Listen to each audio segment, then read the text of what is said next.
Hi, this is Diane Greco-Allen. Again, I am coming back to you with an episode of Family Food Safety, the Food Epiphany series. And in this episode, I'm going to be talking mostly on mold. Now, I was affected by mold tragically over a long period of time throughout my life.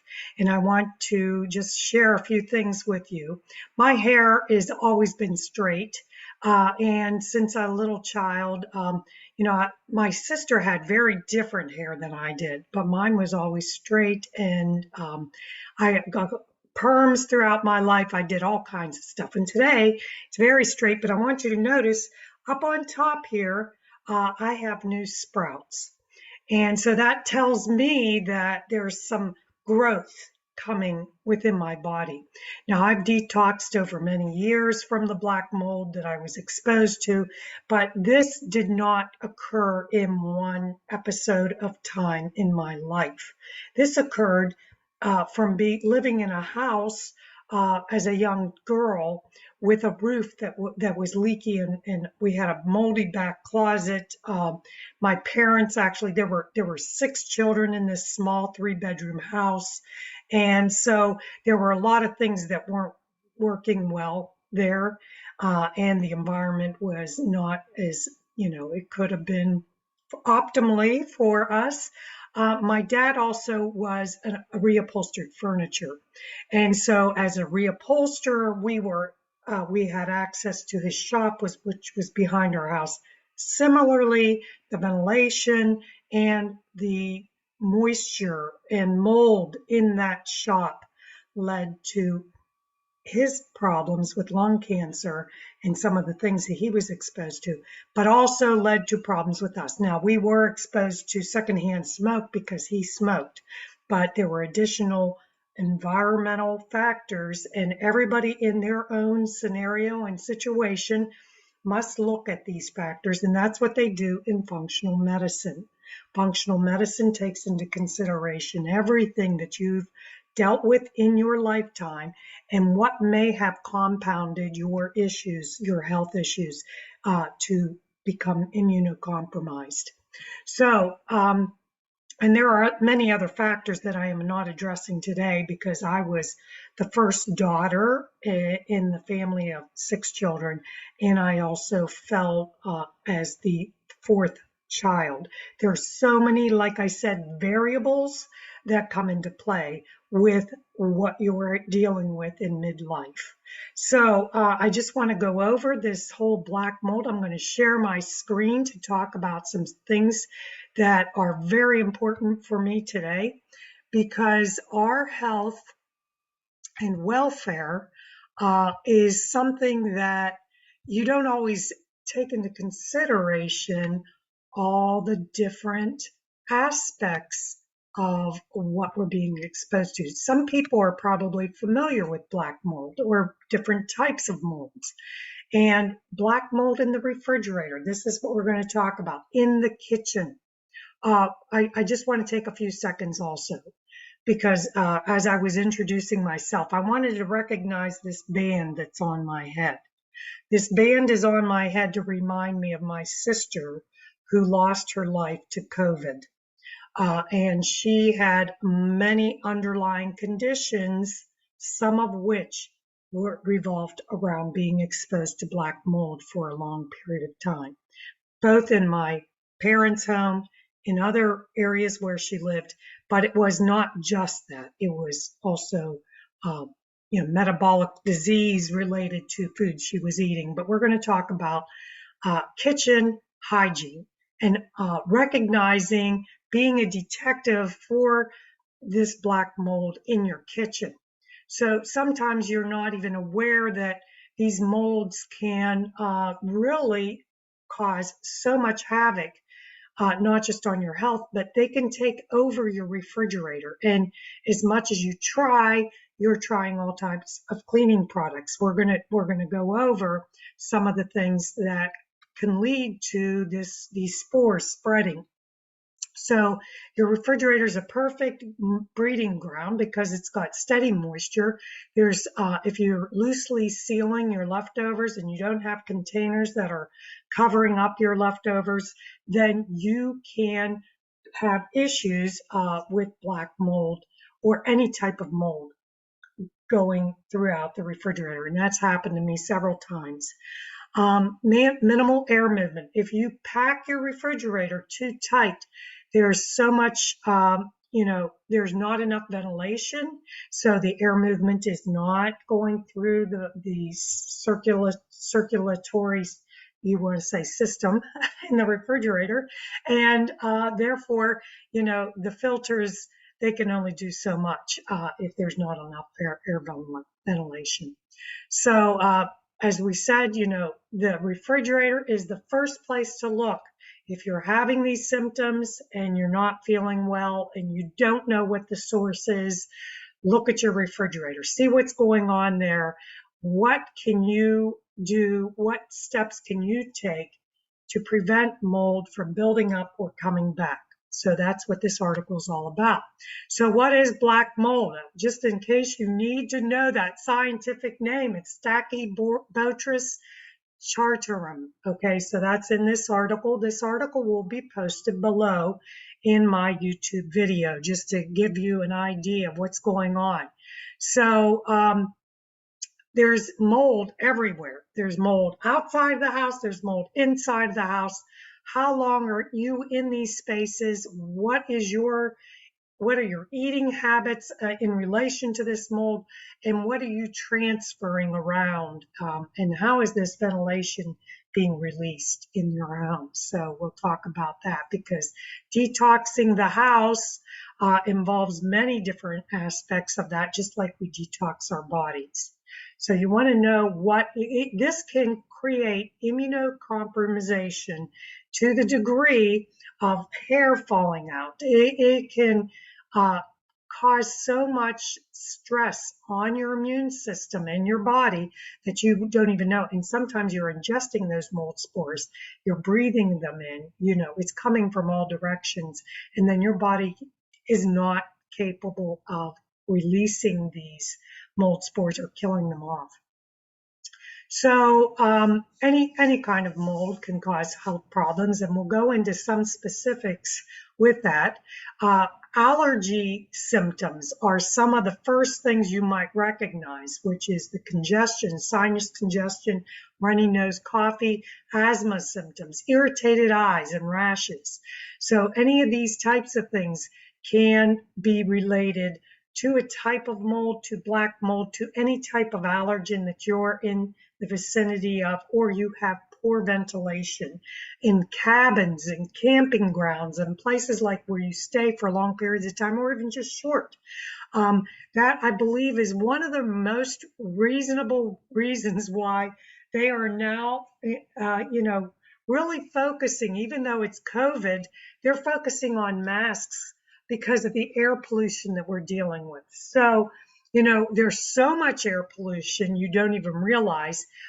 Masks can help to limit some of that. It can help limit some of those pollutants from coming in. Whether that you're going to get CO2 buildup is a different story. I believe that if you're just totally engulfed in like overloading your masks or not changing them often enough or whatever, those could cause some major issues.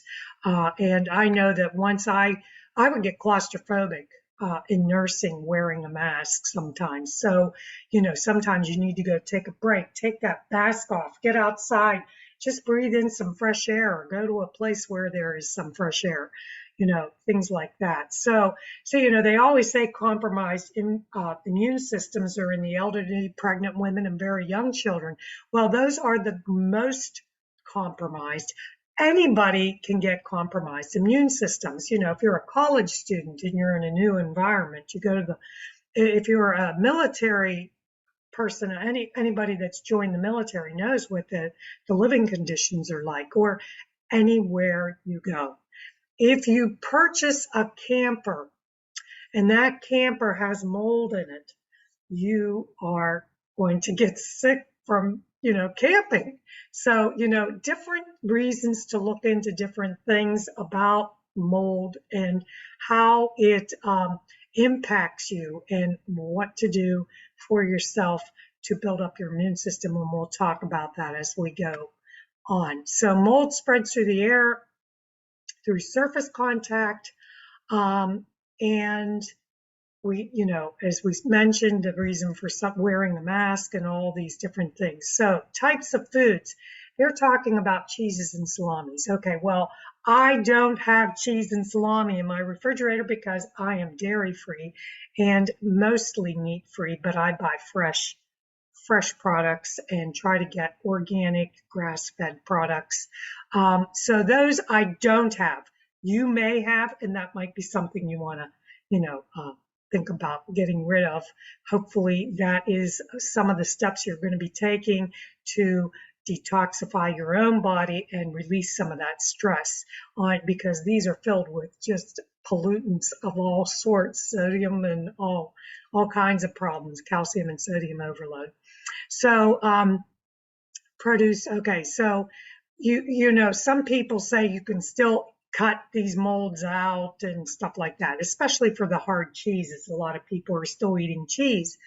I don't have that problem, but I'm just going to say for people that are still in those spaces and places, if you're reducing the amounts of what you're eating, just stay away from the dairy. Collects mold so easily, and you know that from any of the cottage cheeses and any of the stuff that you've had in the refrigerator, sour creams and all that stuff. Mold can easily grow in there.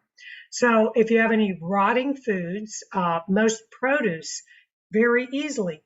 I'm going to say the limit is 3 days. If you can't purchase food and eat it within 3 days, that's a fine timeline, but you can make the food, that time longer by partially cooking and freezing. So that is in another episode, but, thinking about what you can actually have in your refrigerator that's viable food for you to eat that doesn't get moldy. So grains and nuts will develop mold that not only destroys the food, but is dangerous to consume. And a lot of the foodborne illnesses that we see is related to molds, bacteria, parasites, and fungal growths and things like that. So we're all talking about the same thing. And once that spreads to the refrigerator, there are certain things that you can do, but when it gets into the circulation system, there could be some major problems unless you really are maintaining your refrigerator from the time you buy it. So I would say that you might want to put a schedule in your phone that says, on these days of the month, I am going to check my refrigerator. So what days would you check your refrigerator? Is it going to be, you're just going to check every week? Are you going to do it monthly to maintain? You want to make sure that you get anything out of there that does not serve you, have a purpose that's going to be beneficial for your health. So you want to remove those things. Okay, so yeah, these spores can transfer to plastic and metal surfaces. Now, and the refrigerator, is dark most of the day, so they grow quickly in the dark. And that's something that I'm interested in seeing, if they're going to be changing how refrigeration is going to look in the future, because maybe there's going to be some kind of a light in the refrigerator that could help reduce these molds from contributing to our health problems. So now they're saying that you may have a mechanical problem with your refrigerator that these molds are growing. So maybe the electrical outlet is not working properly and you're not getting enough electricity. You want to make sure you're upgraded to a good refrigerator that is energy safe. And you'll notice that there's markers and stickers on the energy safe refrigerators.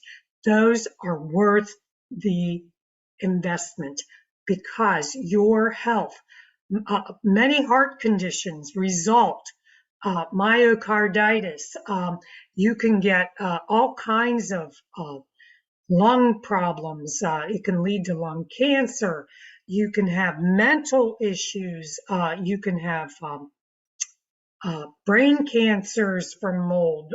There's so many aspects, and you could be just crippled from being exposed to mold for a long period of time. So making investments into your health to buy or purchase a refrigerator may make all the difference in the world. So you can like just have an appliance repairman come out. You maybe just save money and say, look, there's mold growing in my refrigerator. I've done everything I can to, create a great space for this food, and for some reason it's still not. I have to do it more often when it's growing into the rubber surfaces around it. So first thing is to be that detective, and you want to discover the mold in your refrigerator and find out what can be harboring those mold spores. And as we said, it's saying that if you have any perishable items that you do want to keep, that you should put them in a cooler. Now, I have in the past used many coolers for transporting different foods. And I just want to mention that our coolers can be a source of mold. So you must make sure that anything that you're transferring from your refrigerator into a cooler, it must be clean of mold. I have uncovered mold in many of my coolers, and have had to take steps to make sure that those are safely cleaned. And we'll go into some of the cleaning products that are recommended. Some of the things to really take, the measures to take care of in your refrigerator are changing the filters on a regular basis. There is filtersfast.com that you can order, and they will just automatically send them to you. I'll put that in the information below, filtersfast.com. The other things that you can do, there might be several types of filters in your refrigerator, so you want to know where those are. You want to know the humidity level on your drawers. You want to remove everything, first of all the shelving, all of it. Remove it all and wash it. Let those drawers and those shelves sit out for at least, I would say, 24 hours. Okay, and you want them to be dry before you insert them. And then you're going to have that inside that cleaned refrigerator, cleaned up with any disinfectants that are mentioned here now. So you want to use the proper types. They're saying that baking soda or vinegar with warm water can work well. So it's up to you. Safe measures. And you're going to have to look. There's also a cup of bleach added to a gallon of water. So any of these types of things, then there's different types of spray, and they're suggesting RMR 141. I'm not familiar with it, but, and then it says, I found a couple other mold solutions over here, if you can see that, I hope. This one is a very natural one that also kills viruses, and it's called Oxygen Innovations. So that there's so many different ways. They're probably just different concentrations of anti-mold and antivirus and bacterial agents. There's different in commercial kitchens. You will find them using other different concentrations, and I'm missing the name of the product that they use to cleanse they're doing the dishes, and I will put that in that product name in the below, so that you understand, some of these different things, that there's concentrations of using safer products and then using some that are a little stronger, if you're willing to do that. So you want to, spray those surfaces well, scrub it with a rag, wipe it again with a damp cloth, and then dry the surface with a dry, clean cloth or paper towel. Now, those cloths are it's better to use something that is disposable. If you're going to dry it with a towel, I would make sure that you use a little bit of bleach in your washing detergent when you wash it. And not a lot, just use the concentrations that are required on each product. Just reading makes a difference. Reading the directions on every product to know what the concentrations are. So you're going to make sure that when you see black mold that gets surfaces on the surfaces of the rubber around the refrigerator, I believe your refrigerator is compromised. They're saying that you can replace the rubber. That is your choice. I personally believe that, looking at the age of the refrigerator is something to take into consideration. And, if you just want a repairman to come out and give you some ideas and sources to make sure that it's functioning properly and that you've already taken care of the filters and those are working properly, that is all in your hands to figure out. So you want to make sure that you protect yourself while cleaning, and they're suggesting to wear some good gloves. They mention a mask. You want to take all the everything that you can take into your hand to keep yourself safe, all the different aspects of keeping protected.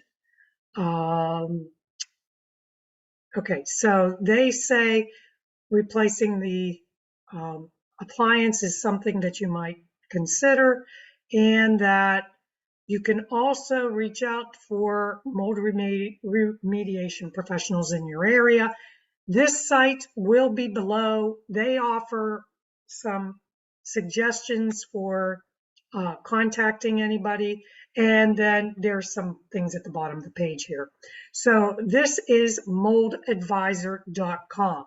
We're going to jump over to another site which goes into mold remediation, and this talks about outside the kitchen, things that you have saved. Now, this could be some kitchenware or kitchen items you might have in your kitchen, or maybe it's an old cooler. Maybe you decided to save your old cooler from your parents, or because it's a wonderful gem and you want to use it and it brings back memories. Well, if it's containing mold, you might want to think again, because mold is not your friend. Saving your stuff. So you're losing your possessions due to a toxic mold problem in your home can be devastating. I've sat down with toxicologists and building biologists to create a mold-proof and mycotoxin-proof method to keep some of your possessions without cross-contamination. So here, this site will be on below the YouTube video, and this is purely wonderful information, saving your possessions. One of the possessions that we were saving were old photo albums that were filled with mold. Some of my husband's belongings from his parents that we kept in the house may have had mold spores in them. Some of my mom's aprons and some of her tablecloths may have had mold spores on them that we used. So, some of the things that we sometimes love and collect, because my mother used to make something called Chex Mix on an old tablecloth, and we would throw all the Chex Mix in there, put all the oils and everything, the peanuts and so, those types of things. That tablecloth had collected mold, and we were using it every year.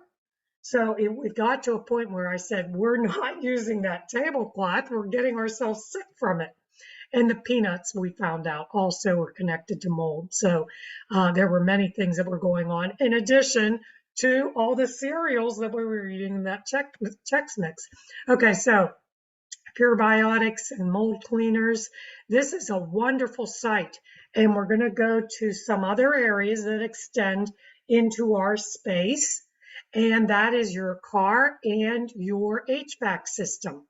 So you want to think about diaper bags, any containers that you may have left in the back seat, anything that is connected to food or drinking that may collect mold and sit there, and the spores can go through your car, because those spores are still in there. Even though the air is circulating, it's still going through, and you might get in your car and you might say, boy, I'm just so tired and sick when I get in my car. I don't feel well. I knew a woman who was driving around with a dead bird in her car. And she didn't know it because she had food in the back. She left her windows down while she was at church, and a bird flew in, and she was driving around with a dead bird. And probably there was some, the excrement or whatever else, the mold, spores, or whatever was going on. So really taking care of maintaining your car, keeping it clean, knowing what the ventilation system is like in your car. You can turn it off to prevent the outside, all that pollution coming in. You can do a number of things, but just, maintenance with your car is helpful for reducing the chance of mold spores flying around in that vehicle. And even in the trunk, because if there's mold in the trunk, it's going to go through to the front. So cross-contamination can happen, and that's also with food containers, diaper bags, your purse, anything that you bring from one location to another can bring mold spores, just like it can a cockroach. I'm just saying that because that happened to me too. But, these things can happen. Now, we're looking at HVAC systems. HVAC systems, you want to make sure that you're getting the best. I'm going to stop the share for a minute. You want to get the best allergen air filter that you can. And I always purchase the best. You're investing into your health by getting the best. And to make sure you're putting it into your system the right way, they say it really doesn't make that much of a difference if it's put in backwards. But I believe that, if you know which direction your airflow is, that you should make sure that you know which way you're going with that. So that's one of the things that you can do, is make sure you have a good filter. I invested into something called Serene Halo unit, which can be put into your HVAC system by a specialist in the HVAC, who knows what they're doing. You want a professional, and that was $500. And I believe, again, if you're working towards the safety of your family, you want to get what's best for you and your family. And if that air is circulating, even though I have this other unit in, this can be second nature, and it can kill on contact with the lighting system that's in there. So, this is supposed to, there are so many different types of air treatment systems. And, there are also, I'll put that in below, but there are also other ways to, which I'll be sharing with my screen. There's other different products that you can use, but I want to make sure that survivingtoxicmold.com is all about cleaning. I did want to mention too, I'm showing you these shop boxes now. They're shop towels that you can use for cleanup. These I would use for heavy duty. That might be something you can clean your refrigerator out of, but also know that these are made of certain types of chemicals because they are stronger, and you might still need to wear gloves and masks using those. So any of those you've got shop vacs, you've got all kinds of stuff that you can use in your garage that might also be helpful in your household. Okay, now we're going to go to back to the food idea, because sources of getting intestinal distress can be from mold, can be from viruses, as we mentioned, bacteria, and from the fungal bacteria and parasites. Okay, so I recommend anybody who's serious about helping anyone else to get a ServSafe certification. You will learn so much from this information. If you've worked in a kitchen, even at the school kitchen or whatever, ServSafe Manager certification is excellent. Just for handling food in your own kitchen, getting a ServSafe certification for handling food handlers is wonderful. If you're a teacher and this is something that you want to educate your children or your students on, this is a wonderful, wonderful idea. And I think that actually it should be mandated to be part of curriculum for all high schools, and then continued into the college years, maybe every 2 years after that, because we can forget so much about how important it is for food handling and understanding the safety of refrigeration, how those foods can be, the temperature can change from putting warm products in the refrigerator, changes the entire temperature of the refrigeration process, and how it takes longer for the food to actually get to that degree of being refrigerated, 32 degrees, So some of those things you must take into consideration. We're talking about, what can be done. I keep referring back to some things because in the food industry, they use towels to clean surfaces. You can use paper towels to clean surfaces. You can create your own type of fluid that is natural to clean your surfaces. Just make sure you don't contaminate your food with the product that you're using. Some other natural things that I found are Babo, unbleached bamboo towels.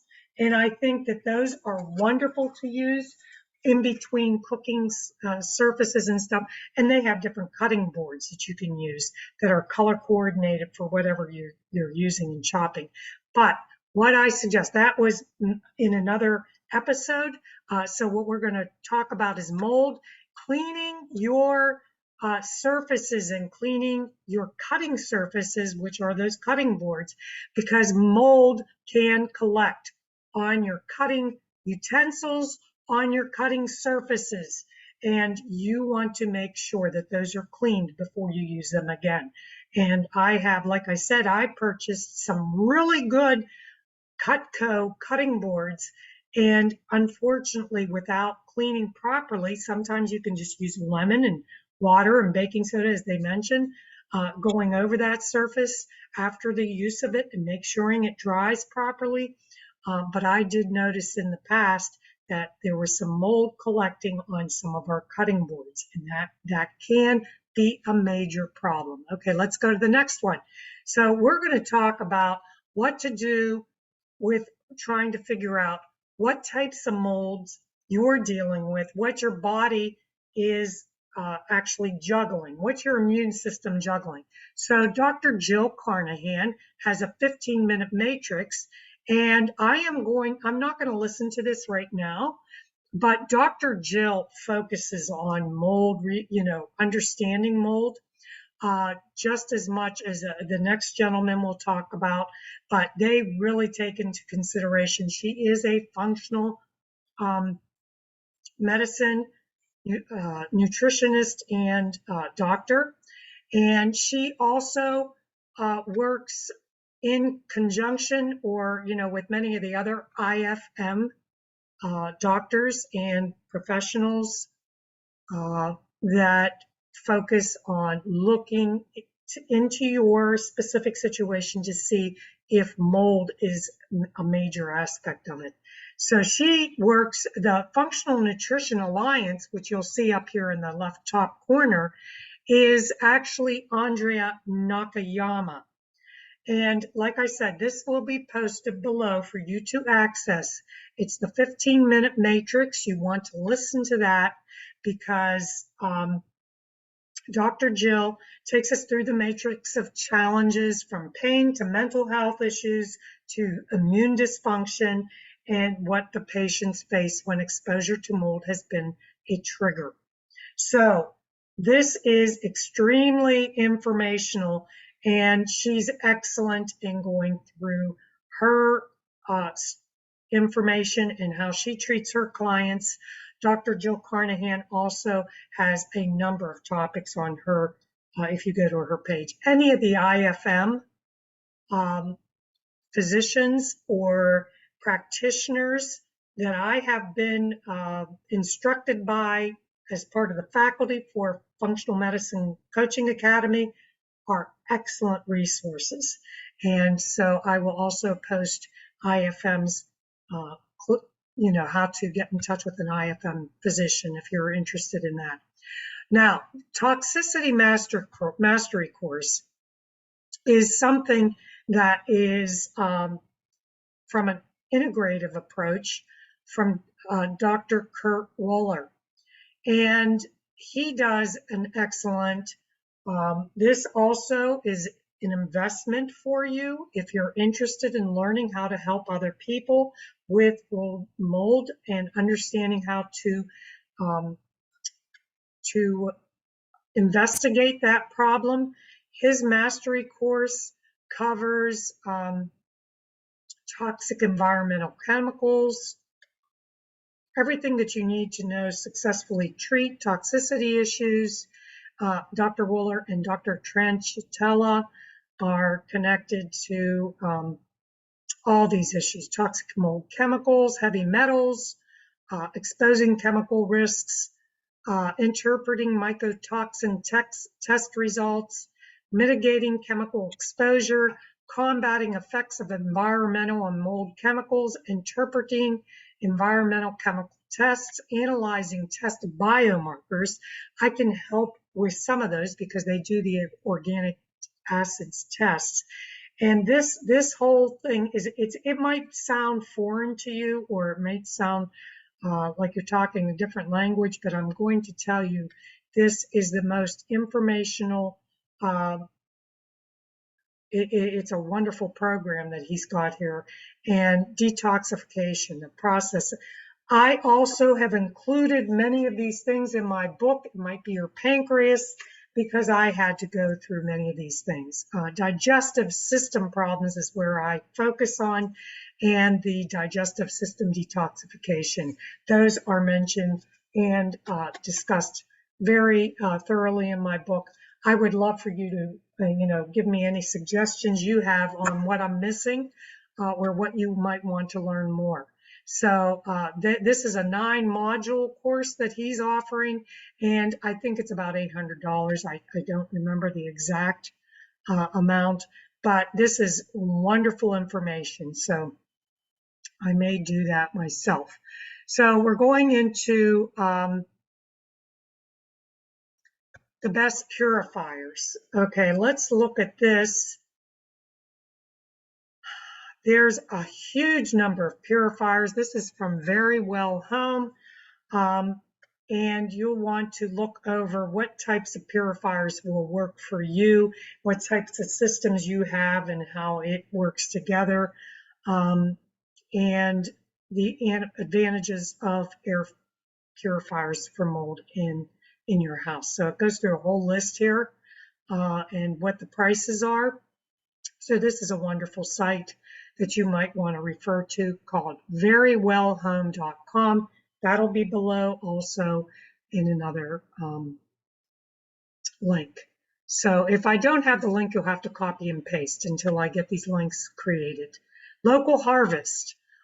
This is just for you to know that if you do not want to purchase, you want to get your foods from outside of the grocery store where you've been going every day, and you know that they're using pesticides that you don't want to be aware, connected to, and that is another trigger for you, another burden for your immune system, then you can, go to localharvest.com and check what is close in your area, and, just investigate what they're doing and where they're growing their food and how safe they are. So that's another thing, because, mold can take over crops, and here's Fresh Earth Farms. They can take over crops and really cause devastation. So there are some people know how to remediate the mold with natural products and how to change your, that's all about rotating is about in agriculture. So you can see this apple or whatever, this is tomato. I have so many times brought home berries that were infected with mold, and it's just at the bottom. And then by the time you look at, you ate like one or two, and then you taste something funny, and you're like, this container's, it's contaminated, and then you have to throw that out. So, and it depends on, someone had mentioned in a nursing lecture about, how long it takes to get those products to the store from the farm site, from the time they're packaged, from the time they're picked, from the time they're packaged. So there's a timeline from the food's actual picking to the store and where you're getting it and the days that it's in the store. Of course, that's why they keep it refrigerated and cooled in the store. So that's another one. Here's just an idea of a local, what they might do for you with the different types of testings they have, and what a professional might do when they come into your house: mold inspection, testing and removal. I just had a test done that was suggested from my functional medicine practitioner, and he's, it's mycometrics. I'll put that down below. Mycometrics can also maybe help you, but you have to really be aware of what you're trying to accomplish, and with those tests, and who can interpret those for you. The company can help you along with a functional medicine practitioner because they understand the combination. Here's my book, It Might Be Your Pancreas. It is on Amazon. You're welcome to view that. I'd love for you to give me a review and some ratings, because that helps me know if I need to reinvest some time in making this a little simpler for people to understand. So, this isn't just about me selling my book. I want to know what's in that book that can help you and can help other people.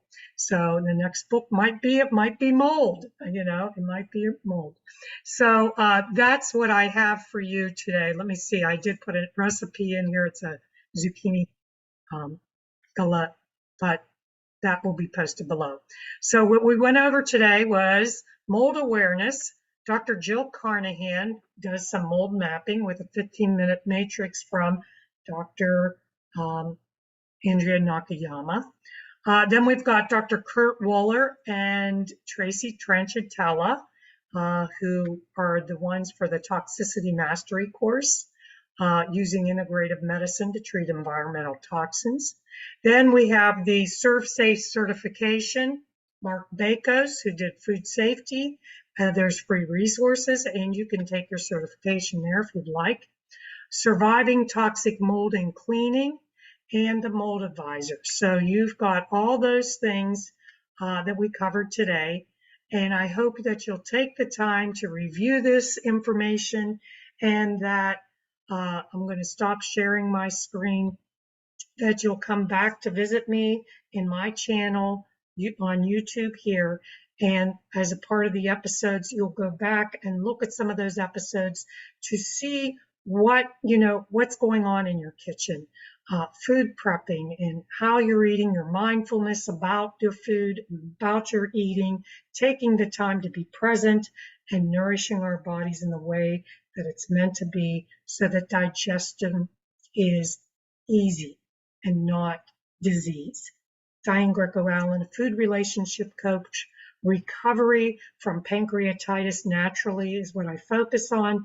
I wish you well. We don't want to burn our bodies out. We want to invest into wellness. Thank you. Have a great day.